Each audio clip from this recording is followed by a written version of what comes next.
ఇంకొకటి ఈ రోజు ఏం మాట్లాడతాడయ్యా అంటే మళ్ళా కేసీఆర్ గారు 3 ఏళ్లకే ముఖ్యమంత్రి అవుతాడు. 3 ఏళ్లకు ముఖ్యమంత్రి కేసీఆర్ గారు 3 ఏళ్లకు ముఖ్యమంత్రి దేనికి అవుతాడో నాకు తెలియదు. మరి స్వర్గానికి అవుతాడా నరకానికి అవుతాడు ఆయన. వీళ్ళే మొత్తం 3 ఏళ్ళకి ఆయన లేదు. వీడు ఒక గౌరవ పార్లమెంట్ సభ్యుడు. వీడు మాట్లాడే భాష ఇట్లా చావు భాష ఉంది. అరే శనగసేనులకు పోయి శనక్కాయలు ఏరుకునే మొగ నా కొడక, నా లోట విసి నా కొడక, ఏందిరా నువ్వు మాట్లాడేది? ఏందిరా అసలు నువ్వు మాట్లాడేది?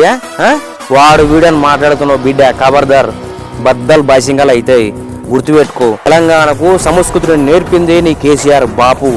ఆడు ఈడు అని సంబోధించింది ఫస్ట్ నీ కేసీఆర్ బాపు.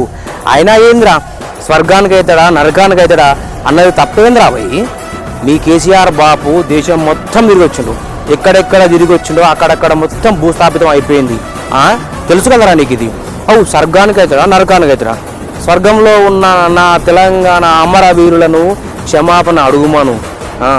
తెలంగాణ కోసం నా అమరవీరులు త్యాగాలు అర్పించారు, తెలంగాణ వచ్చింది. నీ కేసీఆర్ బాపు షావు నోట్ల తలవెట్టినా షావు నోట్తో తలవెట్టినా నేతులు దింగింది కదా, ఏడరా షావు నోట్ల తలవెట్టింది? నా తెలంగాణ అమరవీరులు లేకపోతే తెలంగాణ లేదు. బద్దలు బసింగాలు అయితే ఇంకొకసారి ఏమన్నా మాట్లాడినావు అనుకో, ఆడి వీడను సంబోధించినవు అనుకో, మా చామల కిరణన్నను బిడ్డ కోసి కారం పెడతా ఏమనుకున్నావు అని. ఒక్కటి చెప్పరా నీకు దమ్ముంటే. కేసీఆర్ కుటుంబంలో ఎవడరా చచ్చిపోయింది తెలంగాణ కోసం? బాగా బతకాలు దింగుతున్నావు బిడ్డ. డాంబరుడికేసి రాక్తా ఏమన్నా ఏతులు దిగినావు అనుకో, మా తెలంగాణ ప్రజల సొమ్ము తిని ఇవాళ డిజిటల్ మీడియాలో పెట్టుకొని కథలు దెంగుతుర్రు బిడ్డ.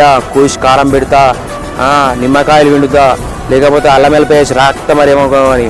ఇంకొకసారి మా రేవంత్ అన్నను కానీ మా ఎంపీ గారిని కానీ నువ్వేమన్నా దుర్భాష ఆడినావనుకో బిడ్డ, కోసి కారం పెడతా, గుర్తుపెట్టుకో.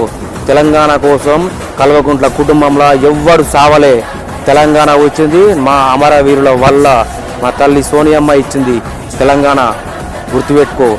కోసి కారం పెడతా ఏమనుకున్నావు అని ఊకునే లేదు, ఏసుడే ఉంటుంది ఇంకా.